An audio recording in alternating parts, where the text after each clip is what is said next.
Hey everyone, and welcome. Get ready, because today we're doing a deep dive into AI, and specifically we're taking a closer look at Paul Roetzer's keynote, The Road to AGI, from MACON 2024. It's quite a ride. Yeah, it's a fascinating look at where AI might be going and how quickly things seem to be developing. And our listeners, they sent this over because it's dense, right? Mm. Lots to unpack, and they want to make sure they're catching all the key takeaways and maybe get a little extra insight from you. Absolutely. And I think a good place to start is with Roetzer's main point, which is that the AI we see today, those large language models that are getting so much buzz, they're really just the beginning. He actually says it's the dumbest AI we'll ever see, which is a pretty bold statement. It is, but it really underscores the fact that this technology is on an exponential growth curve. It makes me think of that example he used, the AI image generator Midjourney. He showed how in about 2 years, it went from creating, well, let's just say interesting images, to producing stuff that's practically indistinguishable from a photograph. Right. And the point he's making is that this same kind of rapid progress isn't limited to just images. It's happening across the board, whether it's video and audio generation, writing code, you name it. AI capabilities are accelerating faster than most people realize. So what does that actually look like, those advancements? I mean, for people who maybe aren't interacting with these tools every day, can you give us some concrete examples? Sure. Think about AI data analysts that can process information and generate insights in a fraction of the time it takes a human. Or imagine truly intelligent voice assistants. Not just the ones we have now that can set a timer or play a song, but ones that can actually hold a conversation, understand complex requests, maybe even help you brainstorm ideas. Okay, that last one has me a little excited, I have to admit. No more struggling to get my voice assistant to understand what I mean. Exactly. And we're not that far off. Google's Project Astra, for example, is already doing some really interesting work in AI perception, giving AI the ability to see and understand the world much like humans do. And then you layer on top of that the rise of AR and VR, things start to get really interesting. Exactly. It points to a future where our online and offline realities are completely blended.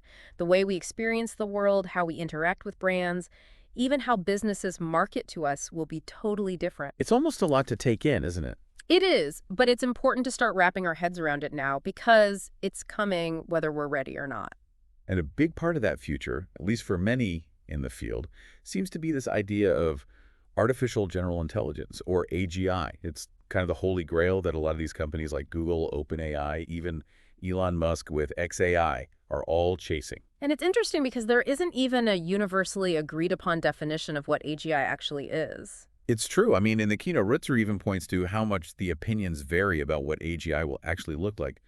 OpenAI researchers are saying AGI will be generally smarter than humans, and then you have someone like Elon Musk, who always shoots for the moon, predicting an intelligence that surpasses even the most brilliant minds on Earth. And that debate has huge implications, right? I mean, if we can't even agree on what AGI is, how do we know when we've achieved it? Right. Google's research paper, Levels of AGI, tries to tackle this by suggesting it's not so much an on-off switch, but more of a spectrum of capabilities. It's like that analogy of buying college students with billions of dollars. Remember that one? Ah, yes, Dario Amodei, the CEO of Anthropic. He had a way with words.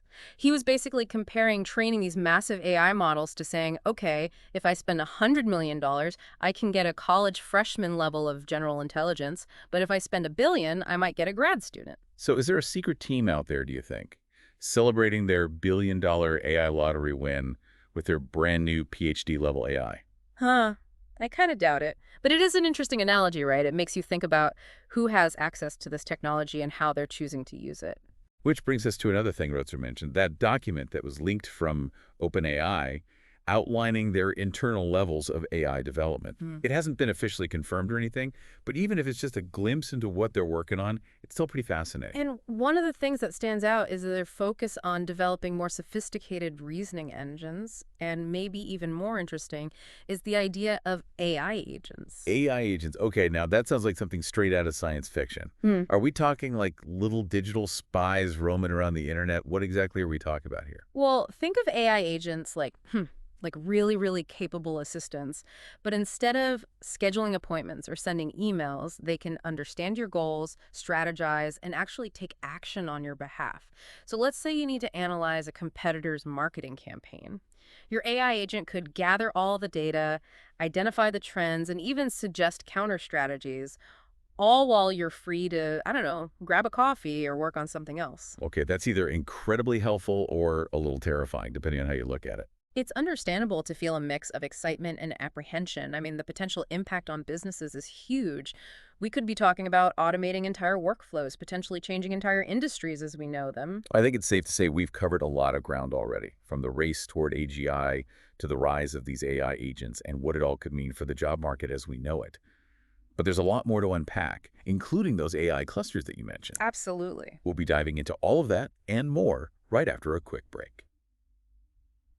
And we are back, diving right back into this fascinating and, let's be honest, slightly overwhelming world of AI. Yeah, and one of the things I think is so important to remember is that it's not just about AI reaching this like mythical level of human level intelligence, AGI that everyone's talking about.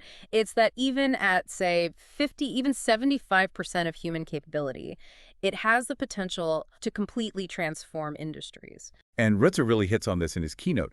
He quotes AI researcher Ervin Srinivas, who says, most people are missing the point by focusing on superintelligence.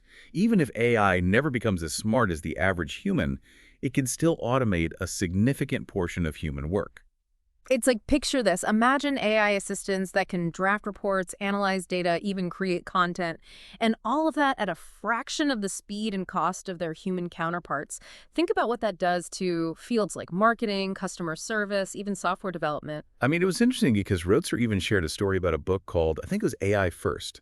And the authors interviewed Sam Altman, who, as we know, is the CEO of OpenAI. And Altman basically predicted that AI could soon be doing 95% of marketing jobs perfectly and for free. I remember that. That got a lot of people talking. And, the reality is always more nuanced, right? But it does make you stop and think about what those shifts in the job market might actually look like. Right. It's not necessarily about AI replacing humans entirely, but it could definitely change how we work and what skills are going to be most valuable. Exactly. And Roetzer really stresses the importance of what he calls AI literacy. And I think that's a really crucial point. AI literacy. What does that actually mean, though? I feel like we hear that term thrown around a lot these days. Right. It's more than just knowing what AI is, right? It's Yeah. about understanding how it works, what it can and can't do. It's about becoming fluent in the language of AI, so to speak, so that we can use it effectively and make sure it's being developed and used responsibly. So instead of being afraid of AI taking our jobs, we should be asking ourselves, how can we use these tools to actually make ourselves more valuable? Absolutely. Yeah. This isn't some like human versus robot scenario. It's about collaboration, right? Hmm. Using AI to complement our own skills and create entirely new opportunities. I mean, imagine AI handling those tedious tasks, the data crunching, freeing us up to focus on the strategic thinking, the creative problem solving, all those things that require that uniquely human touch. I like the sound of that. Mm, So let's get specific, because I know Roetzer laid out kind of a timeline in his keynote hmm. of some key advancements that we might expect to see, well, sooner than later. He did, yeah. And I think one of the biggest ones that we're already starting to see is the rise of what he calls truly capable AI agents. Remember we were talking about those earlier? Right, the AI assistants, but like on steroids or something, right? Well, yeah, I mean, they're not just task-oriented. They can handle multi-step processes, make decisions, even adapt to new information as it comes in. And because they can work 24/7 without needing a lunch break, companies could theoretically operate at a totally different scale, right? It's certainly possible. Roetzer even said that we might see the first billion-dollar company run by a single person and a team of AI agents within the next few years. Yeah, he did say that. Bold prediction, right. But Yeah. I think it just illustrates how drastically things could change. It's a lot to process, right? But it also begs the question, in a world where AI can potentially do so much of what we do now, what does it even mean to be human? Like, what's our role in all of this? It's a big question, but it's an exciting one too, right? It's not every day that we have the opportunity to completely rethink the nature of work, of creativity, even on what it means to be human. That's both exhilarating and terrifying all at the same time. Exactly. But the most important thing is that we don't shy away from these questions. We need to be asking them. We need to be having those tough conversations, even if they make us uncomfortable, because the future of AI isn't some predetermined thing. It's something that we're actively creating through the choices that we make today. And that brings us to, I think, one of the most intriguing and maybe even unsettling parts of Roetzer's keynote, the idea of these AI clusters or hives which honestly sounds like something straight out of a science fiction novel. Yeah, it's definitely a concept that pushes the boundaries of what we typically think of when we think about AI. Okay, so for those of us who aren't, living and breathing AI research papers, can you just break down what exactly are these AI clusters and why should we even care? Okay, so imagine like a single AI entity with the collective intelligence of countless AI agents all working together, learning from each other, evolving at an exponential rate. That's basically the idea behind these AI clusters. They represent a level of coordination, of speed and scale that's unlike anything we've ever seen before. It's like those clusters would have a level of intelligence and efficiency that even the biggest companies, even governments couldn't match. And that's exactly Roetzer's point. He's suggesting that these AI clusters could eventually become major players on a global scale. So who would be in control of these clusters? I mean, how do we make sure they're not used in harmful ways? What happens to existing power structures, governments, corporations, in a world where these AI clusters are calling the shots? You're hitting on all the key questions. And that's why Rietzer's really stressing the importance of, proactive engagement. We can't just sit back and wait to see what happens. We have to be involved in shaping the development and implementation of these technologies from the ground up, making sure they align with our values. It's both exciting and a little scary, right? To think that we're not just bystanders in all of this, but that we actually have a say in how it all plays out. Exactly. The future of AI, it's not predetermined. It's a future that we're all creating together. So where do we even begin? If someone is listening to this and they're thinking, okay, this is a lot, this is moving really fast, what's the first step? Where do we go from here? And I think for me, it's that feeling of like, okay, things are moving so fast. How do we even wrap our heads around what we need to be thinking about today when the landscape is going to be so different even a year from now? It's a common feeling, for sure. And it's something that Roetzer touches on, how we tend to get so caught up in what AI can do right now that maybe we don't think enough about what it'll be capable of in a year, 2 years, 5 years. He even calls it one of, quote unquote, humanity's greatest flaws. And when he puts it that way, it's like, yeah, okay, I can see how that could be a problem. Right. It's like trying to use a map from the 1950s to navigate a modern city. You're going to run into some issues. Definitely. So how do we even begin to develop that future-proof mindset when it comes to AI? Where do we start? Well, I think a good place to start might be with those AI clusters that we were talking about earlier. Those interconnected, hubs of AI power that Roetzer seems to think could fundamentally change what it even means to be an organization. Okay, yeah, remind us, because I think for a lot of us, myself included, it's kind of hard to wrap our heads around what those AI clusters actually are and why they matter so much. Right.